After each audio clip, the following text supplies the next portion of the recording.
What's up, everybody? Give it up for Homie Melon! Homie Melon! Hi! I don't have a voice yet, but Homie Melon!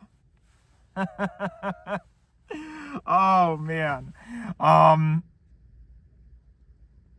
Good morning, everyone, from Homie Melon! I really feel good about Homie Melon. I think Homie Melon is going to be huge. First of all, I just want to say thank you to everybody who has reached out. You know, I've gotten a lot of comments and emails and things from people who are sort of concerned about my mental health and my sanity, you know, and my ability to function. And people have been saying, like, oh, it seems like he's really isolating himself and he doesn't have anybody in his life, and you know, and he's really going off the deep end and he's going crazy and he seems like a lunatic and seems like he has schizophrenia and you know, all of this stuff that is really, really great feedback.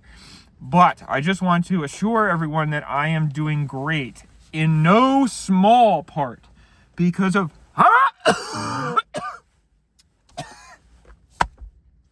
jeez. Homie Melon! Homie Melon! Sorry, it's also very, very, very, very, very, very, very dry today and windy because we are currently experiencing something called a Santa Ana wind event here in Los Angeles. Basically that's when, you know, I woke up this morning and would you believe the humidity was 22%? Can you believe that? And this was at 4 o'clock in the morning. You know, and basically what happens during a Santa Ana wind event is, you know, Los Angeles is right next to the ocean, and inland there's a big desert. You know, pretty much the entire west of the United States is a big old desert. So that air is very hot and dry. And air naturally wants to move. The reason why wind blows to begin with is because air naturally wants to move from high pressure to low pressure. So it wants to go over to the low pressure. And so there's a lot of low pressure in the ocean off the coast of California. There's a big sort of low pressure system. So when there's a high pressure area in the desert inland, the air blows towards the ocean and it blows down the mountains. So the wind's basically going down a big slide, if you've ever gone down a big slide. And it heats up and dries out as it goes down the slide until it finally reaches Los Angeles, which is at the bottom of the slide, you know. And so that's actually why we had, sorry, for everybody who's getting bored, Homie Melon! Homie Melon! He's still here. We're going to be spending a lot of time with him, but this is important, you know, because of climate change and everything. So the reason why Los Angeles got Homie Melon, the reason why Los Angeles got the really bad fires last year was because of Homie. No, it wasn't because of Homie Melon. It was because of the Santa Ana winds, and also it was because we had not gotten rain for about 8 months. Now that's not entirely unusual. You know, Los Angeles has a wet season and a dry season. So the dry season is from April to October, and the wet season is from October to April. See how that works? It's the opposite. So, you know, ideally it should rain substantially in the winter. Actually, it's actually more unusual for California to have a drought than it is for California to have torrential rain in the wintertime, you know.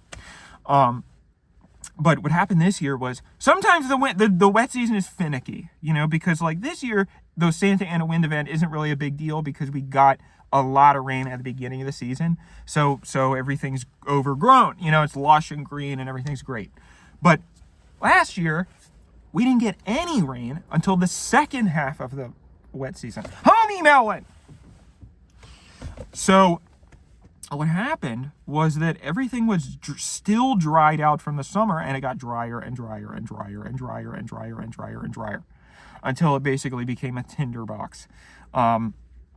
So when the Santa Ana wind event happened, we started getting hurricane force winds, even though it was completely sunny and dry and clear.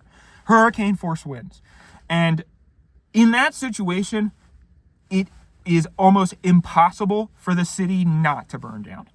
You know, when it happened, everybody was like, especially the weather people were like, look, the city's going to burn down. It is going to happen. So you got to prepare yourselves for that. And everybody was like, yeah, it's just wind. You know, when people say wind, it's like, who cares? You know, and then of course the city burned down, and all the weather people were like, well, we said 2 weeks ago the city was going to burn down, and nobody listened. It was a remarkably well forecasted event. And so, but unfortunately, the thing is, there's just really nothing you can do. And that's kind of the scary thing about climate change, you know, is that I'm sorry to live out here, but unfortunately, this is the reality of the situation. Homie Melon! It's the reality of the situation, you know, because when it gets so dry like that, and you have 80-mile-per-hour wind gusts, there's no possible way to put out the fire. Do you understand? Because you can't get a helicopter in the air. You know, the entire city is on fire.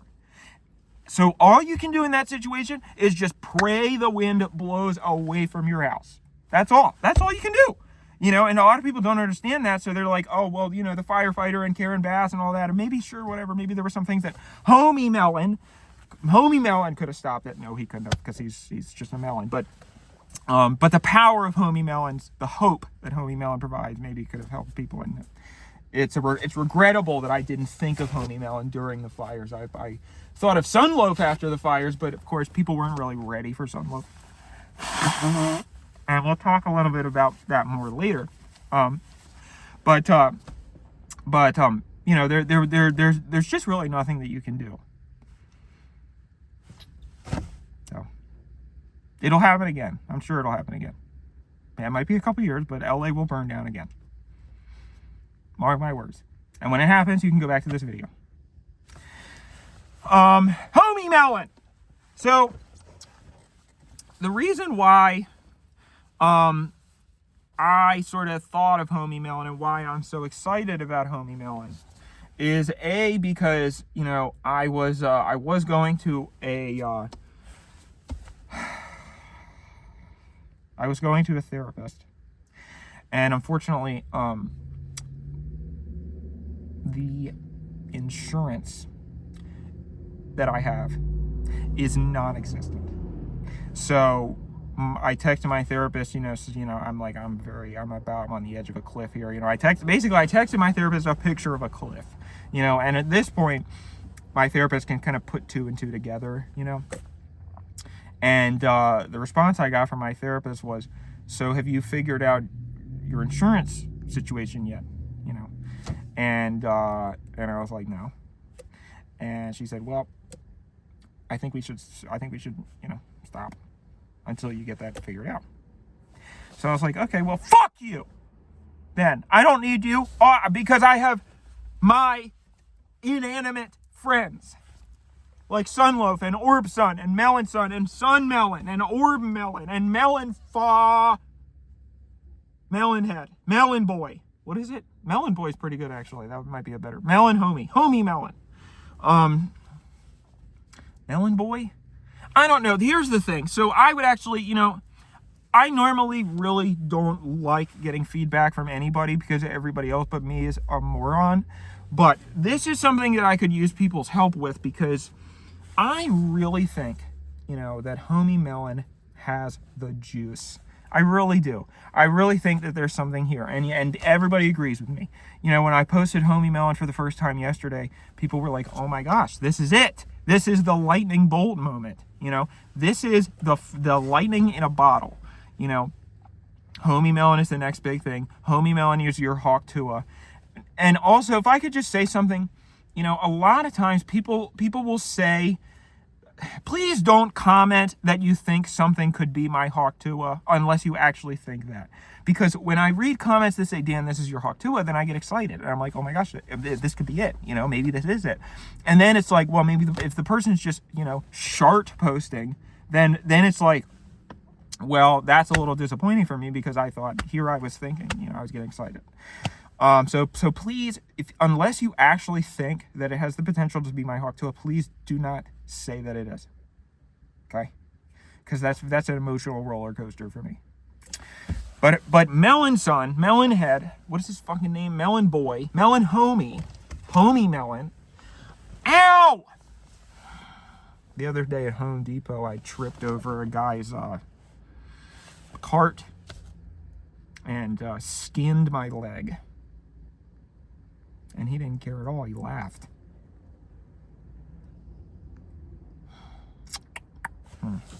Anyway, now I will tell you why I think that when I invented Sunloaf, I'll be honest, I really thought that was going to be it for me. I thought Sunloaf was going to be, and I know that people like Sunloaf, and Sunloaf has a very core sort of fan base of it's like a cult fandom, But I was thinking that Sunloaf was going to be like SpongeBob. I was thinking Sunloaf was going to be a global sensation. And that didn't really happen. And at the time, I was really sort of beating myself up over it. And I was like, man, where did I go wrong? What was the problem with this? I sort of agonized over it, and I was pushing Sunloaf, over and over again, posting over and over again. But it just wasn't hitting in the way that I thought it deserved. And it was not until several months later, because this was about a year ago now, that's the anniversary of Sunloaf. It wasn't until about a year later when I sort of was able to kind of see Sunloaf from the outside, and I was like, what the fuck is this? What is this? It was actually, I managed to see it from the perspective of sort of a normal person, and I was like, this is incredibly disturbing and off-putting. Sometimes that happens with my content where, I'll be in it, I'm like, oh yeah, this is great stuff. And then I'll sort of get a moment of clarity where I'm like, oh my God, what the fuck is this? And that's when I start to sort of, I'm like, okay, I see why this is a little niche. I understand that. And I understand why a guy berating a watermelon in his car for a full 60 seconds is not something that you can show to a coworker. I understand that. I wish we lived in a different world, but unfortunately that is the case. I understand that a short film that's 12 minutes long where nothing happens is not interesting to most people. I get that, but this is all, sort of just the process, right? So that's why I sort of am looking for melon head, melon boy, melon ball, melon friend, melon boy, melon head. What is his name? Melon son, melon head, melon homie melon. That's it. See, this is kind of an issue too, because it's like, if I can't even remember the name, how's Joe Schmo gonna remember the name? So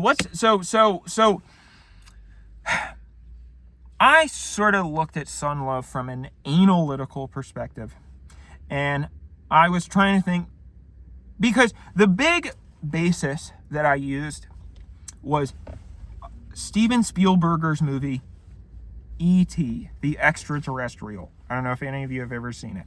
It's an 80s movie back in the day when people were still allowed to think of new things. It was, a movie about an alien who, quite frankly, looks like a little weird freak. And he's incredibly strange and off-putting looking. And basically, he looks like a shriveled ball sack that was dried out in the New Mexico sun on a porch, And so I study E.T. a lot because it shouldn't work. You take one look at E.T. and you're like, what? You're telling me that you're gonna hang an entire film on this thing, And yet, E.T. is a global sensation. Everybody knows E.T. Everybody's like, yeah, that's E.T. He's adorable. How did Steven Spielberg do it? It can be done. SpongeBob, that's another great example. SpongeBob, all of the creatures on SpongeBob look like fucking freaks. And yet, we sort of get used to it, and we don't really think about it anymore. And that's the case with it. I was looking at the sun earlier, a couple days ago. I was staring at the sun, and it was hurting my eyeballs. And all of a sudden I had sort of this moment of clarity where I was like, man, this is very weird that there is a big orb in the sky that you can't look at or it burns your eyeballs and blinds you. If you look at it for too long, you will go blind. And it burns your skin if you stand under it for too long. And yet, this big glowing orb, also, what is the sky? The sky is just a void. It's just nothing. We look at it like, oh yeah, that's the sky. When really what we're looking at is an empty void that is farther away and more expansive than our brains could ever even comprehend. But nobody really cares. Everybody just goes around and is like, oh yeah, can I have my W-2? It's not something that really people consider strange. And so the sun is a great example of that, because of the sun is this orb that is the weirdest thing that could ever possibly exist, is so far away that when we look at it, we are actually seeing it 8 years ago. Right? So the sun that we're looking at, and the sun's behind a tree right now, but when I'm looking at the sun's out a lot in Los Angeles, so you start to think about this stuff. You're looking at the sun and you're actually seeing what the sun looked like about 8 years ago, because the light takes 8 years to get here. So if the sun exploded, we wouldn't really know. Well, I think I should probably stop, because I don't really know any of this for sure. I could be completely wrong about everything I'm saying. By the way, I'm really sick of, I have had to stop confiding in things to Pierre, my friend Pierre Lafleur, because every time I do, he goes and tweets it, and I'm like, excuse me, that was my thought. You just stole my idea and you tweeted it. And he said, well, you're not going to tweet it because your main account is too visible. You can't really get into anything that's not a project, a finished project. I was like, well, yeah, but that doesn't give you the right to just go tweet every single idea that I have. Like it's your own. Ironic, isn't it, considering he accused me of plagiarizing Sister the movie, and he had nothing to do with it. He had nothing to do with that. He had nothing to do with Melon Boy, homie Melon. He had nothing to do with anything about anything that is related to my success, certainly, And he just can't handle that. He's one of those guys who he doesn't have it. And it's not fair. It's a shame. There's really nothing that's not anything that you can do or can't do. Some people just don't have it. And some people do, and that is a cruel thing, a joke by God, but at the end of the day, it's like, and look, this is Holly weird. You can be successful and be a talentless hack. Almost everybody in this town is. But the thing is, he doesn't want to put in the work. He wants it to just happen. And that can only happen for people if you are talented. And so he doesn't want to accept the fact that he's not talented, and it's really a shame, So that's why he sort of tries to kind of leech off me. Anyway, Melon head, Melon lad, Melon homie Melon. It's a little difficult because I can't get in the same frame as homie Melon, I don't think. This is just for the thumbnail, maybe. Eddie. Thumbnail here. That's what I do for Eddie in the sound, because when he looks at the sound, he can see me going like, and it's the waveform is a big brick. And so he's like, oh, that's where Dan's trying to get my attention here. Even though he's supposed to watch the entire thing, he doesn't. And I know you don't, Eddie, because you never cut out anything I tell you to. All right, how much time are we at here? Jesus Christ. That was pretty funny. I just watched a lady try to throw a bag into the trash, and it didn't go all the way in. And now she's walking over again, and she's going to try to do it. I believe in you. Come on, Kobe. Oh, man, she missed it again. I don't want to film her. I feel like that would be unethical, but she's close. She's going to get it. All right, she's walking around to try a different angle here. Let's see. Come on. Come on, Susan. You can do this.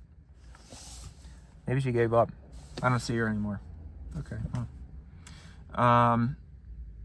Susan. Homie Melon. Well, how much time are we at again? Okay, so Homie Melon. Homie Melon, I'm sort of trying to figure out the best strategy, the best way forward here. Because I think that my folly with Sunloaf, I think Sunloaf had a lot of follies, What is the best way to so what I was gonna say was Sunloaf, was a baby's head on a loaf of bread, a baguette, and there were people who were like, "This isn't a loaf," But again, when you're trying to make ideas, when you're trying to convey ideas for a general audience, you have to sort of sand the edges down a little bit, So I was sort of looking back at Sunloaf, and I was trying to think, why did this not click? And I mean, and again, this is not meant to be disrespectful to the Sunloaf diehards, who I know there are numerous of, But why can you not show Sunloaf to your haircut person, or why can you not show Sunloaf to a girl you meet at the bar? I think the reason is because Sunloaf did not have eyes. Sunloaf's face was his eyes were closed, and he sort of was like this. I thought that was sort of Zen-like. The reason why I liked that was because I thought that it was like, this is sort of a being that we cannot understand, and he's in a perpetual sort of state of nirvana. Don't give me no. I was trying to sing a Nirvana song, but I don't remember any. What's the one that well, there's one that I do remember, but I can't sing it because YouTube will get me banned. Sunloaf, I thought of Sunloaf as sort of like a being from a higher plane. But I can see how, to a lay person, it looks like a beheaded infant. I can understand that, I think it sort of harkens also back to the days when, there were a lot of cultures who used to chop people's heads off and put them on a stick, and that was done intentionally to be very frightening. And so I can see how maybe that sort of in our collective unconscious conjured up some triggering emotions, and the collective unconscious is something that... Did you hear that? Can you see that? The Santa Anas, they're really blowing now. Holy wow. Oh, I'm getting scared. Oh. Ow. Okay, everything's fine. We're safe in the car, I think. Annie M! Let me in the dumpster! Let me in the basement! Annie M! It's a Wizard of Oz reference.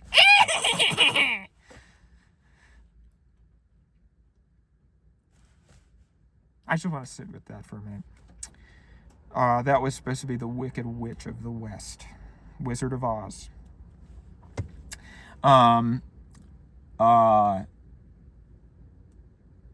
Sorry. So Annie M! No, alright, I'm done with all that. Should I say it one more time? No, I won't. Sorry, it's very dry. That's why I've been coughing more in videos. Melon homie. Hi. I don't. That's the other thing. Like, should he have a voice? So. All right. So I think that Sunloaf, it's probably a little bit too weird. But that's the biggest thing that I've tried to correct with Melon Head, Melon Boy, Head Melon. Sun Melon, Melon homie Melon, is that look at this guy. Look how happy he is. Look how cute he is, right? He's got this nice sort of smiley face. He looks friendly. He looks kind, and he's cute. That's the big thing. He's cute. And so you sort of want to go, oh, Melon Ed, Melon Boy, Unmelon, Melon Honey, Melon Sister, Melon Lad. Homie Melon. Melon's sister. Wow, now that would be something. Maybe that can be sister too, you know, Melon's sister. So I'm really thinking, I'm really feeling good about this. I think that it's going to take a little bit of sort of time to figure out the best way to make Melon Boy click. You know, it's sort of like giving a dog a pill. You know, when you give a dog a pill, hey, that should be like a children's book. You know, you have to, you know, you can't, if you're just like, hey, eat this, the dog's gonna be like, you know, no, that looks like shit. You have to put it in a treat. You've got to put it inside of a little thing, you know, and the dog's like, oh, nom, nom, nom, nom, nom. And then they don't even realize that they've consumed the pill. That's the way that I sort of look at entertainment. You know, you dress it up in sort of the sexy stuff, and then inside you sneak in a little thing for the audience, you know. So what's the best way to get people to munch on Melon Homie Melon, without even realizing it? Okay, I'm starting to wonder if we're going to be able to get to an hour here, but we can do it. Now, the other thing is backstory. Do we do backstory? You know, do we give him a voice? Do we give him a perspective? I'm leaning towards no, because I think that he's more powerful as sort of a vessel that the audience can project onto, you know? So if Melon Homie all of a sudden starts to be like, I'm Melon Homie, then that's like, you know, you want the audience, you want Homie Melon to be, you know, part of the audience's mind. Because, you know, when we watch things like movies or TV shows or Dan Henschel's YouTube videos, you know, not all of it is the actual sound and image that we're seeing on the screen. That's a portion of it. But a larger portion is the video and the ideas that we invent in our head when we see the movie or TV show or Dan Henschel's YouTube video. You know? And that's different for every individual person. You know, the visual stimuli is the same, but everybody kind of watches a different video. You know, everybody kind of takes different things from it, and they literally sort of invent something different, you know. So Homie Melon ideally is going to be that for everybody, a different thing. You know, and then we can sort of think later on down the line, you know, if maybe we want him to have some kind of friend, you know, or we want to introduce a gaggle of characters, you know. But for right now, Homie Melon, by the way, oh gosh, should I show him without the... I just took his hat off, and I'm not really sure about this. We'll save that. Maybe we'll try that later, because I think that's a big, you know, that's a big step, you know. So he is a honeydew, by the way, a little behind the scenes for you, a honeydew melon. Another decision that I'm sort of been kind of weighing in my mind is, you know, should he have dimples? Because I like the dimples. I think they're cute and fun. But would it be different if he didn't have them? Should he have them sometimes and not other times? You know, all of these sort of decisions are going to be things that we sort of I think figure out along the way. So strap in, because I you know, I think that Melon Homie is going to be something that is going to be around for a long time.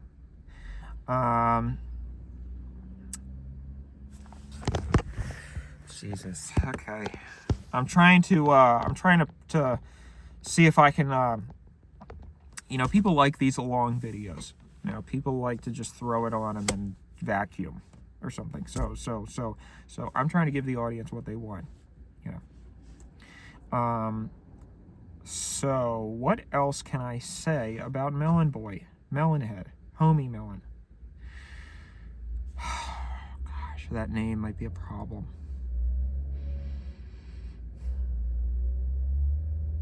And I thought maybe of combining it, you know, like Home Ellen, but, you know, that doesn't really go down easy. Melon Son, we already did that. Melon Boy, that could be something.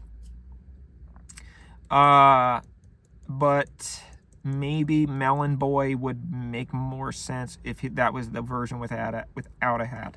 All right, I'll show you Melon Boy without the hat.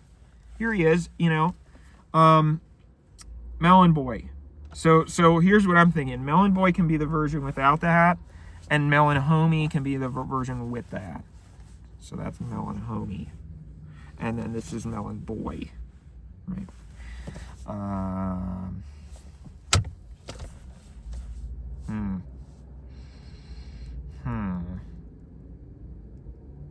Melon Homie.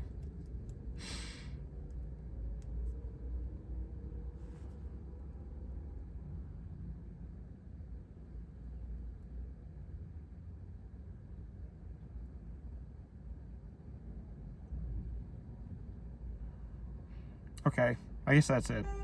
I was gonna try to make this video an hour, but it's over. It's over. Melon Homie.